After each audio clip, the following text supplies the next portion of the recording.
은혜 받으실 말씀은 창세기 1장 24절에서 25절 말씀입니다.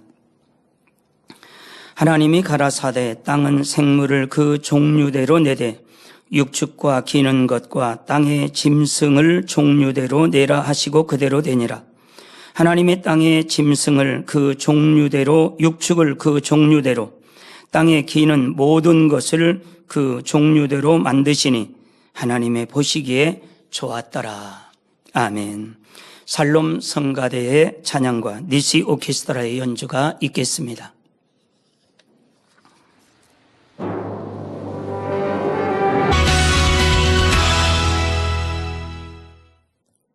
원로 목사님의 창세기 강의 41번째 말씀, 창조 6째 날 1번째 말씀을 듣겠습니다. 사랑하는 성도 여러분, 전 세계 및 전국의 지교의 성도 여러분, 지성전 성도 여러분, 전 세계 인터넷을 통해 예배 드리는 모든 성도 여러분, GCN 시청자 여러분, 창세기 강의 41번째 시간입니다. 이 시간에는 창조 6째 날의 역사를 말씀드리겠습니다. 하나님께서는 6째 날에 육상 동물과 사람을 창조하셨지요. 본문 24절 25절에 보면 육상 동물이 땅의 짐승과 육축과 땅에 기는 것, 이렇게 세 가지로 나옵니다. 여기서 먼저 땅에 기는 것이란 뱀, 악어, 거북이와 같은 파충류를 비롯하여 개미처럼 땅에 기어다니는 곤충도 포함이 됩니다. 그러니까 이렇게 땅에 기어다니는 것은 팔이 납작하게 짧게 있죠. 그래서 이렇게 엉금엉금 기어다녀요. 애들 돌 되기 전에 100일 되면 기어다니잖아요. 손발로. 여러분이 뱀하고 착각하면 안 돼요. 뱀도 기어다녔어요. 저주받고 나서는 이제 그때는 배로 다닌 거예요. 배로. 이게 다르죠?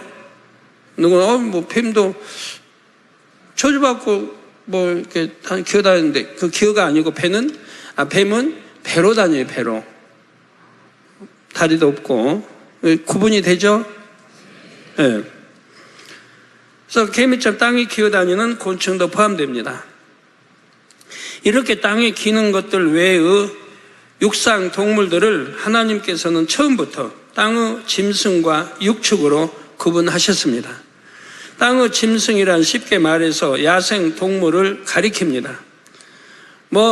야생 동물을 사람들이 잡아다가 이제 길들여서 가축이 됐다고 이렇게 말하죠. 그건 아닙니다. 처음부터 하나님은 가축, 야생동물 다 구분했습니다. 반면 육축이란 소, 말, 양, 개처럼 사람이 기르는 가축을 생각하시면 됩니다. 사람이 기를 수 있고 사람에게 도움이 되는 동물들이지요.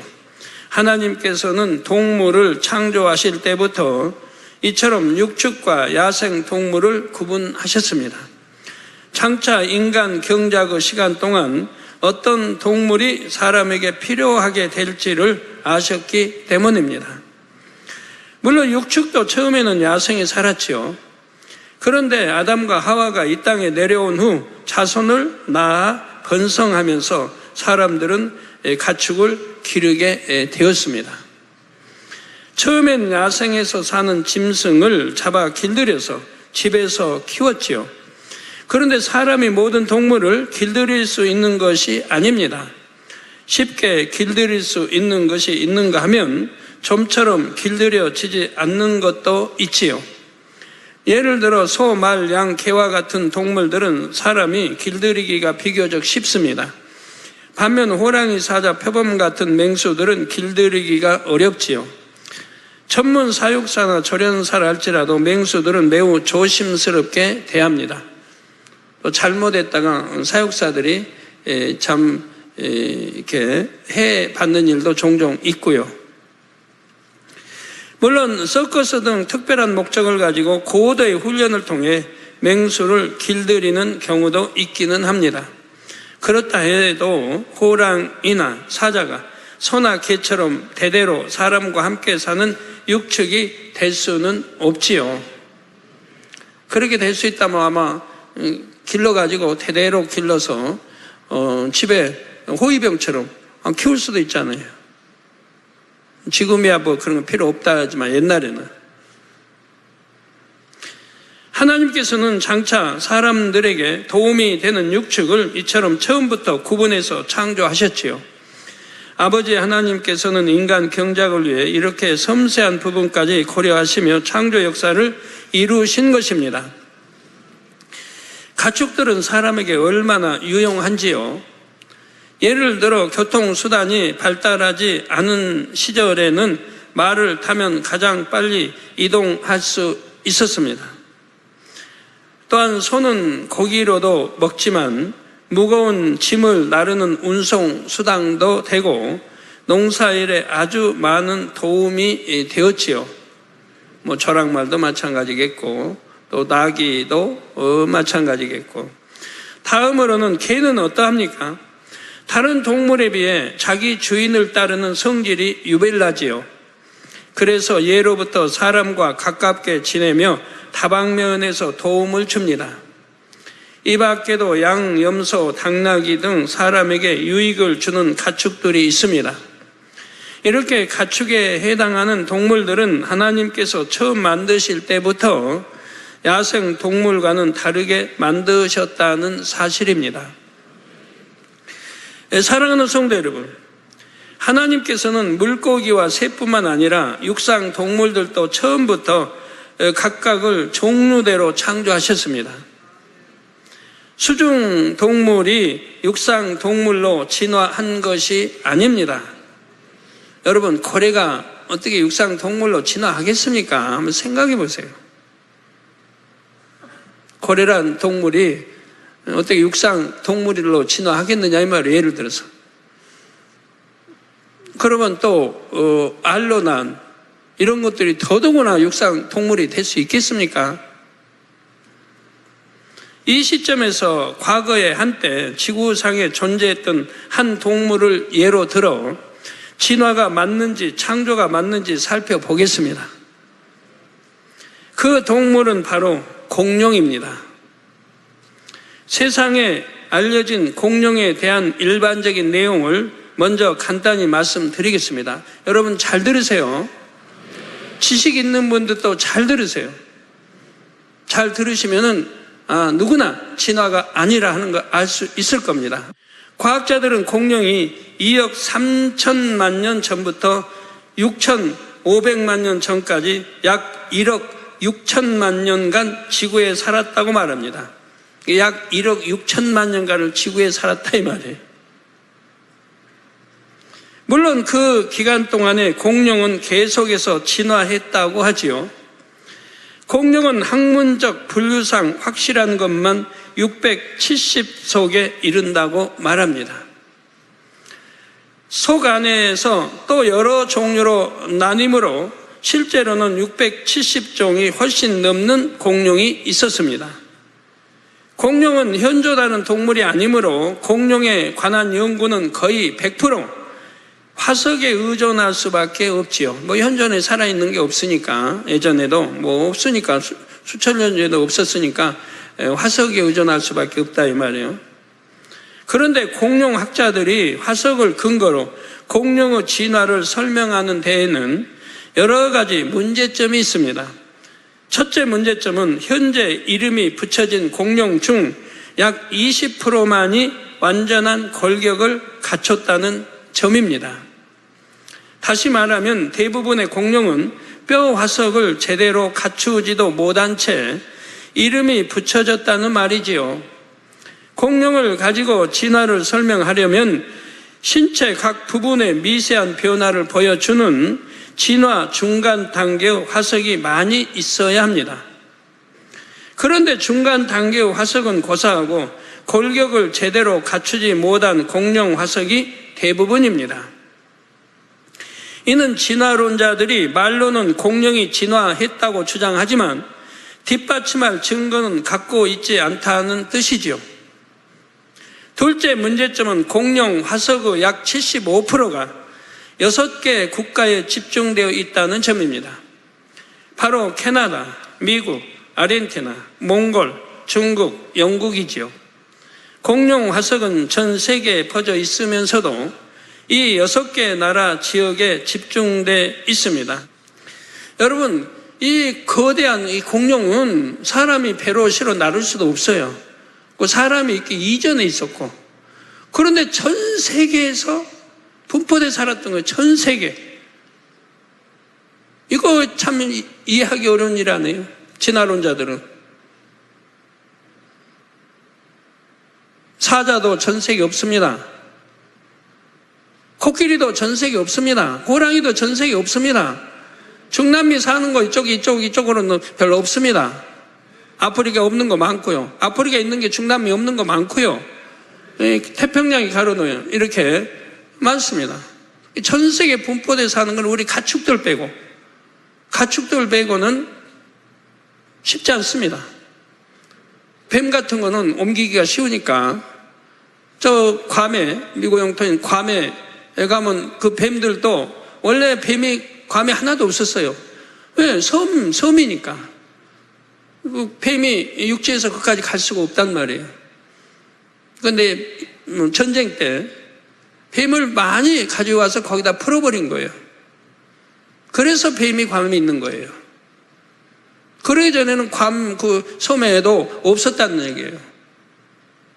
이런 건 사람이 가지고 옮길 수가 있으니까 옮겨서 어떤 필요에 따라서 뿌려 놓는 거죠. 그 번식해서 이제 이렇게 나온.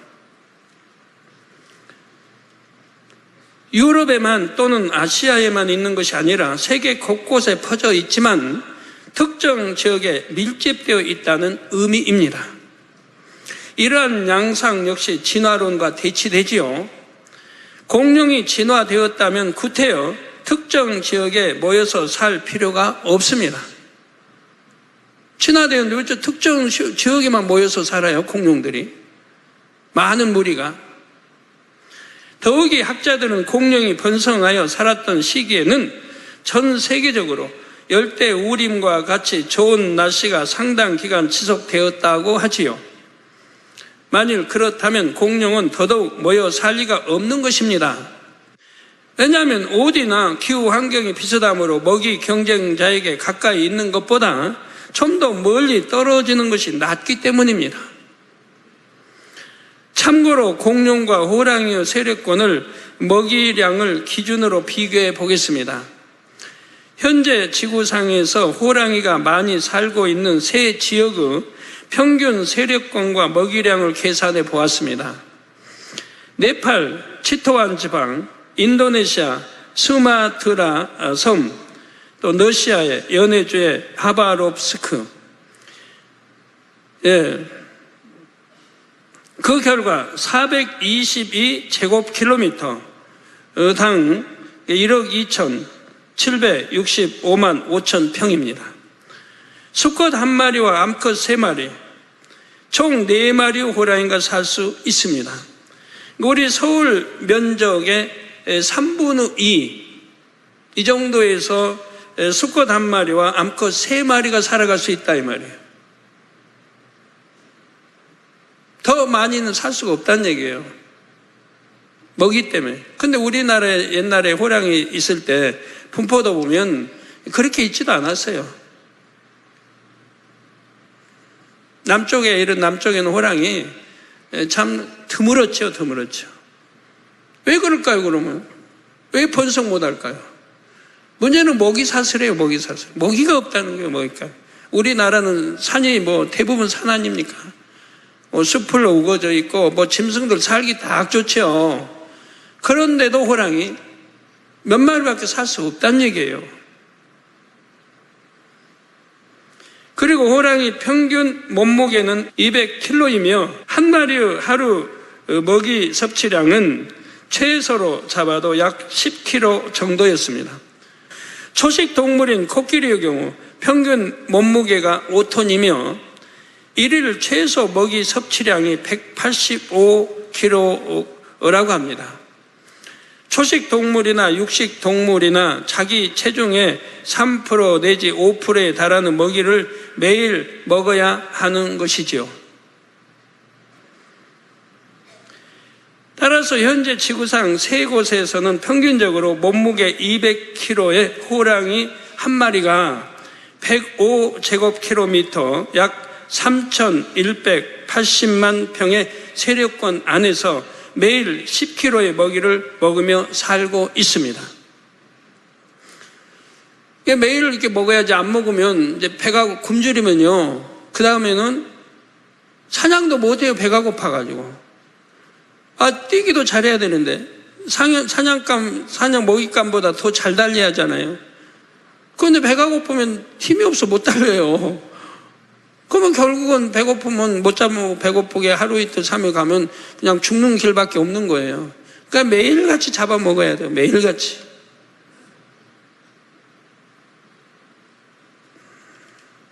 자, 이것을 기준으로 공룡의 세력권과 먹이량을 계산해 보았습니다. 아프리카 같이 그렇게 짐승 많잖아요. 수많은 널려있는 그 짐승 잡아먹을 게 좋은 많습니까? 그런데도 사자수가 많지 않거든요. 사자수가. 왜? 먹이가 없어서 그러는 거예요. 먹이가 없어서. 낳고 많이 굶어 죽어요. 먹질 못해서 많이 굶어 죽는 거예요.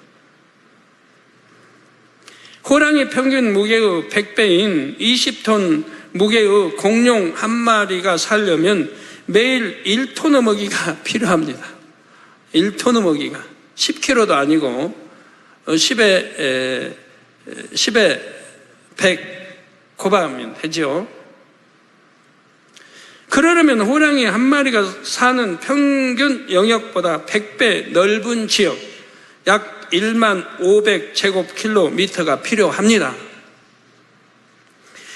우리나라 남한의 면적은 99,373제곱킬로미터이지요.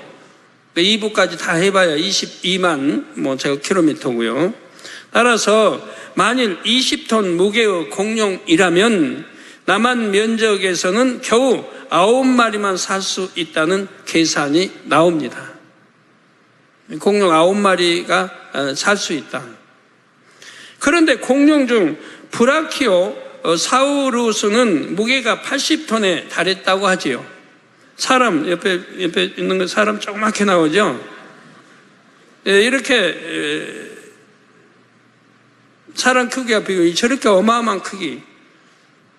이런 공룡이라면 남한 면적 안에서 겨우 2마리밖에 살 수가 없습니다.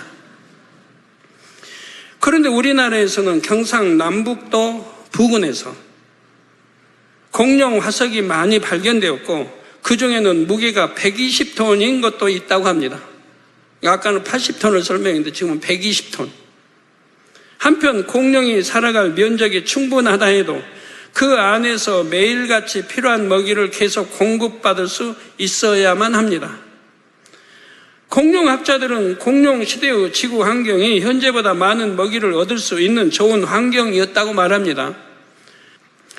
자, 이것을 감안하여 지금보다 100배는 더 많은 먹이를 얻을 수 있었다고 가정한다 해도 서울시 면적에서 20톤 중량의 공룡이 6마리 정도만 생존할 수 있습니다.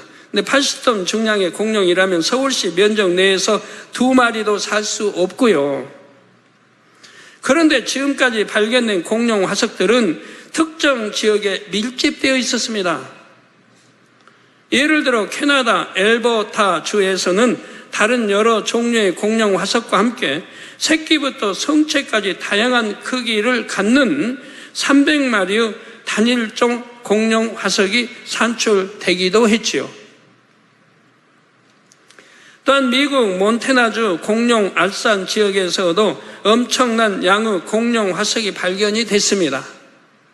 그 중에서 어떤 한 종류의 공룡 화석은 2km 이내에서 약 1만 개나 발견되기도 했습니다. 2km, 얼마 안 되잖아요. 2km, 2,000m네. 거기에 그 안에서 약 1만 개나 발견되기도 했다 이 말입니다. 그러니 이거 도대체 한번 생각해 봐요. 이거 진화하는 말이라는 사람들. 말이 되는가? 말이 되는가? 앞으로 하나님이 이제 공룡 어떻게 설명 나올 때 보면 그건 전부 말이 돼요. 이런 거 잘 들으시면 전부 말이 돼요. 하나님이 저에게 설명해 주신 공룡에 대한 역사에 하면 전부 말이 되는 거예요. 근데 지금 이런 거는 말이 안 되잖아요. 사람의 말은 진화하는. 공룡들은 왜 이렇게 한데 모여 있었을까요? 공룡이 학자들의 주장처럼 1억 6천만 년 동안 지구에 살았다면 그 많은 먹이를 어떻게 구했을까요? 1억 6천만 년 살면서 그 먹이들을 다 어디서 구했냔 말이에요. 먹어도 자꾸 나오나요? 풀처럼 뭐 자라나요? 짐승들이? 공룡들도 먹이 경쟁을 피하기 위해서는 서로 멀리 떨어져야 함을 본능적으로 알 것입니다. 여기서 또 한 가지 짚고 넘어가야 하는 것이 있습니다.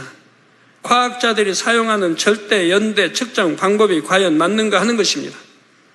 그러니까 그 이전으로 돌아가면 우리나라에도 공룡이 널리 분산되어 있지 않고 한 지역 이렇게 모여 살았다 이 말이에요. 그럼 그들은 먹이가 어디 있어서 그렇게 모여 사느냐 이 말이에요. 먹잇감이 그날도 없는데 그렇게 옹기종기 모여 살아요? 이런 의문점 안 가져보셨어요? 자, 과학자들이 사용하는 절대 연대 측정 방법이 과연 맞는가 하는 것입니다. 절대 연대 측정이란 어떤 물체가 얼마나 오래된 것인지를 측정하는 방법입니다. 그런데 공인된 연대 측정 방법에 의해 연대를 측정한다 해도 그것을 항상 신뢰할 수만은 없다는 연구 결과가 있지요. 이 내용은 2003년 10월 17일자 세계적인 국제학술지 사이언스에 소개된 내용입니다. 여러분 사이언스는 들어보셨죠? 과학자들은 한 장소에서 채취한 동일 재료를 가지고 공인된 연대 측정 방법 두 가지로 연대 측정을 시도했습니다.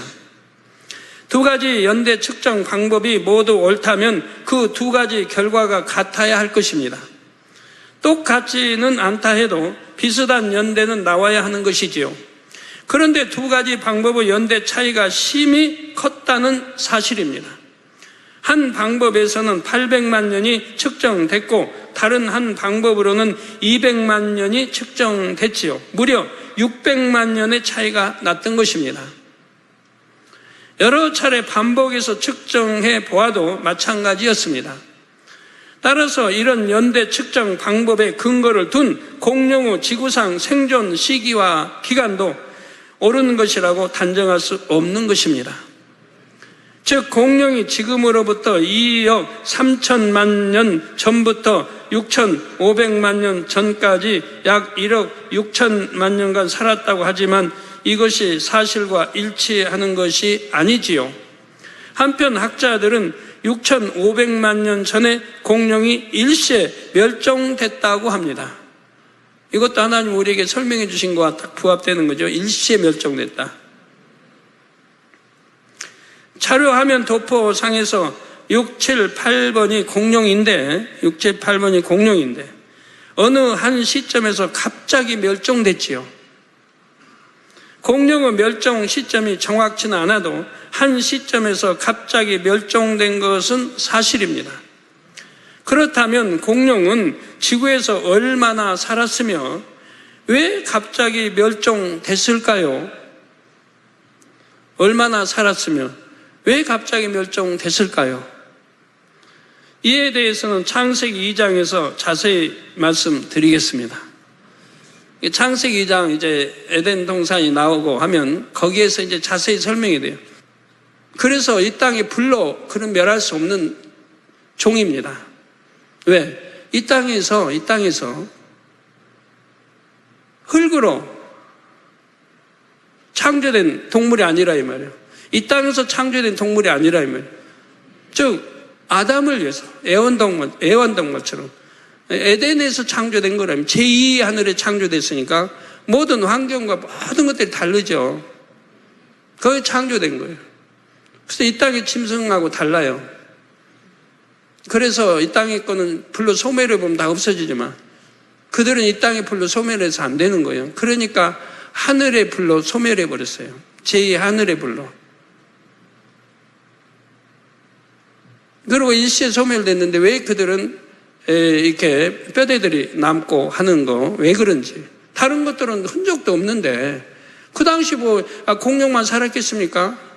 지구상에 엄청 공룡이 잡아먹을 그 많은 것들이 있어야 할 거 아니에요. 그들의 말대로 한다면 왜 그들의 화석은 안 보여요? 왜 공룡만 화석이 보여요? 그거 이상하지 않아요? 사자도 보이고 코끼리도 보이고 화석이 많이 보이지 왜 저 공룡 화석만 그렇게 많이 세계 곳곳에서 나타나냔 말이에요.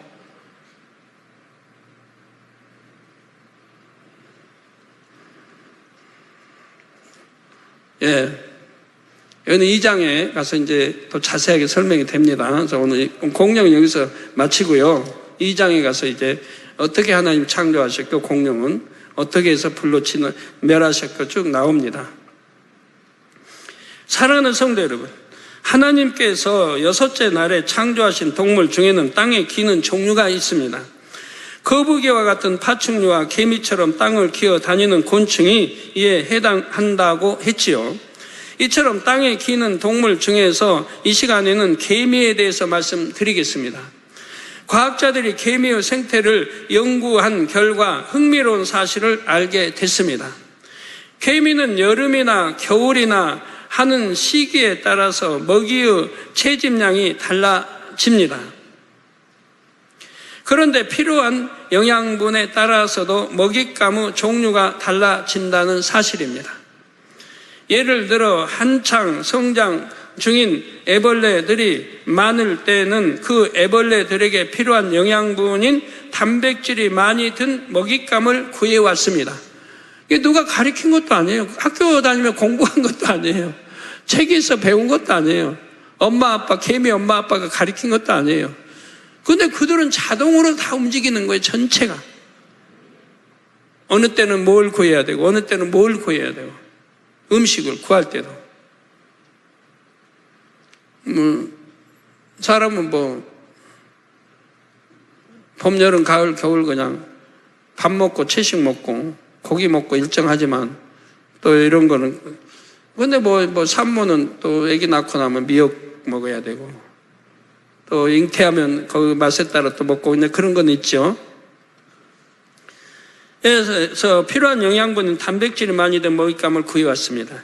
그리고 성숙한 일개미가 많을 때는 열량 공급원인 탄수화물이 많은 먹잇감을 주로 구해왔다는 것이죠. 마치 개미들이 모여서 회의를 하고 그 결과에 따라서 먹이를 구해오는 것처럼 보일 정도였던 것입니다. 공동체의 필요를 위해 전체가 함께 일하는 개미들의 생존 방식을 진화론자들은 어떻게 설명할 수 있을까요? 네? 이건 어떻게 또 설명해야 돼요? 진화론자들. 한편 개미 중에는 농사를 지어서 식량을 준비하는 종류도 있습니다. 가위 개미 혹은 입군 개미라 불리는 이 개미는 나뭇잎을 잘게 잘라서 개미굴로 가져다가 차곡차곡 쌓습니다. 지금 자료 화면 나뭇잎을 옮기는 개미 지금 나오고 있죠. 저렇게 큰 거 좀 옮기는 보세요. 엄청 자기보다 큰 거를. 그러면 그곳에서 버섯이 자라고 그 버섯을 식량으로 이용하는 것입니다. 버섯 재배를 하는 거예요, 개미들이. 자기가 먹을 양식을 자기들이 농사 지어서 이렇게 구하는 그런 개미도 있는 거예요. 학자들은 이러한 개미의 농사 역사는 1천만 년 정도 됐다고 말하지요. 개미들이 사람보다 먼저 버섯을 재배해서 먹었다는 것입니다. 이렇게 지능이 발달하고 한다면 뭐하러 그 개미로 그렇게 있습니까? 좀 진화해서. 자, 개미는 그렇게 하면 버섯이 자란다는 것을 어떻게 알았을까요? 개미가 스스로 터득한 것이 아니라 창조주 하나님께서 그런 본능을 개미에게 부여해 주신 것입니다. 개미 중에는 현대 군대의 전술과 유사한 전술을 구사하는 종류도 있습니다. 그것은 브라질의 아마존 정글에 사는 무사 개미입니다.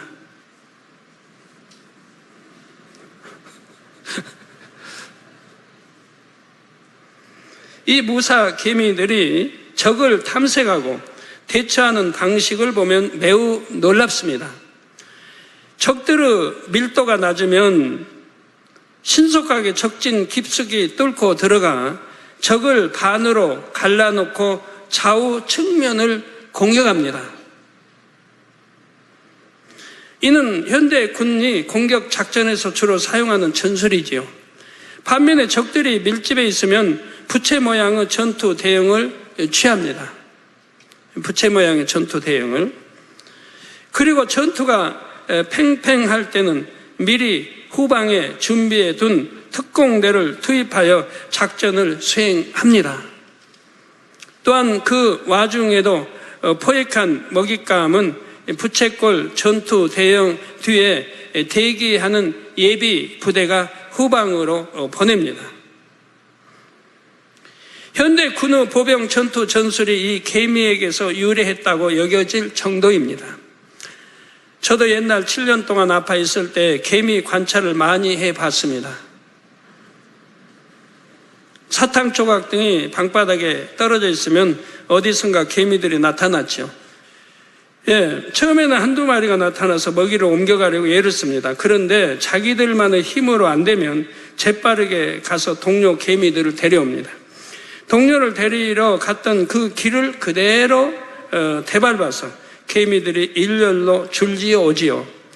그리고 수십 수백 마리가 힘을 합해서 먹이를 옮겨가는 것입니다. 참고로 개미는 종류에 따라 차이가 나지만 평균적으로 자기 몸보다 약 50배나 무거운 것도 끌 수 있다고 합니다. 자, 이는 60kg 체중의 사람이 3톤 중량의 물체를 끄는 것과 같지요. 3,000kg의 중량을 끄는 것과 같단 말이에요. 참으로 놀라운 힘을 개미는 갖고 있는 것입니다. 그런데 성경 잠언서 6장 6절에 8절에 보면 게으른 자여 개미에게로 가서 그 하는 것을 보고 지혜를 얻으라. 개미는 두령도 없고 간역자도 없고 주권자도 없으되 먹을 것을 여름 동안에 예비하며 추수 때 양식을 모으느니라 했습니다. 이 말씀처럼 개미는 두령도 간역자도 주권자도 없지만 하나의 공동체를 이루어 살아갑니다. 여왕 개미 한 마리를 중심으로 모든 개미들이 자기 할 일을 알아서 착착 성실하게 내지요. 개미들은 양식을 모을 때 전체가 함께 일하는 것을 볼 수 있습니다. 누가 이래라 저래라 하지 않아도 모두가 한 뜻이 되어 한 몸처럼 움직이는 것입니다. 또 얼마나 질서정연하게 움직이는지요. 자, 개미 한 마리의 힘은 미약하지만 똘똘 뭉치면 엄청난 힘을 발휘합니다. 아프리카나 아마존에서 개미떼의 공격을 받으면 맹수라 할지라도 생명을 부지하기 어렵습니다. 우리 교회도 모든 일원이 이렇게 하나 된다면 지금보다 훨씬 더 큰 힘을 발휘할 수 있을 것입니다. 설령 어떤 장애물이 앞에 있다 해도 아무 문제 없이 전진할 수 있지요. 개미로부터 조직적인 면에서는 하나됨을 배우고 개인적으로는 근면 성실함을 배워야 합니다. 개미는 쉬지 않고 열심히 일해서 양식을 미리 준비한다 했지요. 그래서 양식을 구하기 어려운 때가 와도 걱정이 없고 어려움 없이 지낼 수가 있습니다. 우리 사람들도 근면하고 성실하게 일하면 누구나 가난을 벗고 잘 살 수 있게 됩니다.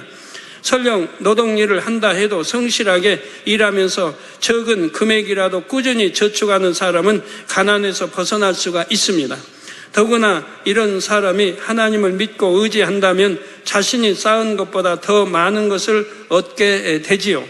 주변 사람의 신뢰를 얻고 인정을 받게 되어 무슨 일을 하든지 형통케 되는 것입니다. 그런데 많은 사람들이 개미처럼 정직하게 소득을 얻으려 하지 않고 과한 욕심을 부리지요. 정도에서 벗어난 길로 행하다가 결국 큰 어려움을 당하는 일이 많습니다. 세상에는 편법을 쓰고 불법을 행하면서도 잘 되는 것처럼 보이는 사람이 간혹 있지요. 그렇다 해도 하나님의 자녀들은 하나님의 말씀을 의지하여 흔들림 없이 정도의 길을 걸어야 합니다. 시편 37편 1절 2절에도 보면 행악자를 인하여 불평하여 하지 말며 불의를 행하는 자를 투기하지 말지어다. 저희는 풀과 같이 속히 배임을 볼 것이며 푸른 채소같이 쇠잔할 것이미로다 말씀하셨습니다. 그리고 이어지는 3, 4절에서는 여호와를 의뢰하여 선을 행하라. 땅에 거하여 그의 성실로 식물을 삼을지어다. 늘 하나님 말씀 구약 신약에 봐요. 여호와를 의뢰해야 되고 그리고 선을 행하라. 자, 이것만 하나 실천해도 여러분 축복 못 받을 사람 별로 없는 거예요. 여호와를 의뢰해. 근데 여호와를 얼마나 의뢰해요? 무슨 일만 있으면 나 사람 의뢰하고 내 방법 지식에 의뢰하고 하지? 또 여호와를 기뻐하라. 저가 내 마음의 소원을 이루어 주시리라. 여호와를 기뻐하라. 그럼 마음의 소원도 이루어 주신다. 하나님께서는 개미처럼 미약한 존재에게도 살아갈 수 있는 본능을 주셨습니다. 하물며 하나님을 의뢰하며 성실히 행하는 선한 자녀들의 마음의 소원을 어찌 외면하시겠습니까? 억울한 누명을 쓰고 감옥에 갇혔던 요셉도 하나님을 의뢰하며 성실하게 행하니 하나님께서 그의 범사를 형통케 해주셨습니다. 혹 성도님들 중에 요셉처럼 공경에 빠진 분이 계십니까? 또는 배움이 부족하거나 아무런 기술도 없어서 살 길이 막막하다는 분이 계신지요? 계미를 보고 지혜를 얻으십시오. 하나님을 중심에서 믿고 의지하며 어떤 일이든 성실하게 보십시오. 욕심을 부리지 말고 선한 마음으로 변함없이 성실하게 일한다면 하나님께서는 반드시 축복해 주십니다. 결론을 말씀드립니다. 사랑하는 성도 여러분, 이 시간에는 하나님께서 창조 6째 날 3가지 부류의 육상 동물을 만드신 부분에 대해 말씀드렸습니다. 그리고 공룡을 예로 들어 진화가 맞는지 창조가 맞는지 살펴보았습니다. 또한 땅에 기는 동물 중 개미를 통해 우리가 얻을 수 있는 지혜를 찾아보았지요. 다음 시간에는 창조 6째 날 사람을 창조하신 부분을 말씀드리겠습니다. 하나님께서는 창조 6째 날 먼저 육축과 야생 동물과 땅에 기는 것을 종류대로 만드셨습니다. 그런데 본문 25절에 보니 그 만드신 것이 하나님의 보시기에 좋았더라 했습니다. 6째 날 육상 동물이 창조됨으로써 마침내 인간 경작에 필요한 환경이 모두 조성되었지요. 그러므로 하나님의 보시기에 그 모든 것이 좋으셨던 것입니다. 이때의 아버지 하나님의 마음을 비유적으로 표현해 보겠습니다. 신혼부부가 첫 아이를 잉태하면 아이가 태어나기 전에 이미 아이를 위해 많은 것을 준비하지요. 아이의 옷과 이불, 장난감 등을 예쁘고 좋은 것으로 준비해 놓고 그것만 보고도 설레며 좋아합니다. 아버지 하나님께서도 참 자녀를 얻기 위한 인간 경작의 터전이 될 지구에 모든 환경이 조성된 것을 보시고 그처럼 마음이 좋으셨던 것입니다. 우리 아버지 하나님께서는 이처럼 설렘과 기대 속에 사람을 창조하셨습니다. 그러니까 우리 성도님도 믿음 내보이면 하나님이 너무 기뻐하세요. 그 믿음대로 역사해 주시려고 하는 거예요. 믿음. 이 믿음이 뭔지 모르잖아요, 여러분들. 안다면 그 믿음대로 하면 되는데. 근다고 뭐 안 가르쳤는 단에서는 수도 없이 가르쳐 왔지. 그리고 참자녀를 얻으시기까지 소망 가운데 오래 참으셨지요. 누가 참자녀가 될 수 있겠습니까? 창세기 강의를 통해 이렇게 창조의 근본 역사까지 알게 되신 여러분이 바로 아버지 하나님의 참 자녀가 되어야 하지요. 정녕 많은 성도님들이 아버지 하나님의 기쁨 되는 열매가 되기를 주님의 이름으로 축원합니다. 들으신 말씀 생각하면서 기도하시겠습니다. 사랑의 아버지 하나님, 은혜와 사랑에 감사합니다.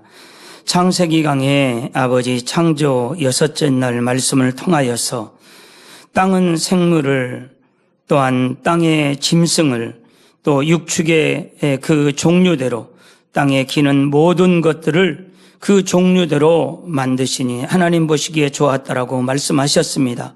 공룡을 통해서 진화가 아니라 창조임을 우리가 깨달을 수 있고, 또한 계미를 통해서 그 지혜를 통해 게으르지 않고 부지런하여 저희들 마음에 할례하고 악은 모양이라도 버리고 성결을 이루어서 아버지 하나님께서 참 자녀를 얻기 위한 인간 경작의 섭리들을 하나하나 깨달아서 속히 참 자녀로 나와 아버지 하나님의 기쁨이 되게 도와주시기를 원합니다. 영의 사람, 온종의 사람이 많이 나오게 도와주옵소서. 우리 주 예수 그리스도 이름으로 기도하옵나이다. 아멘. 원로 목사님의 환자를 위한 기도를 받으시겠습니다.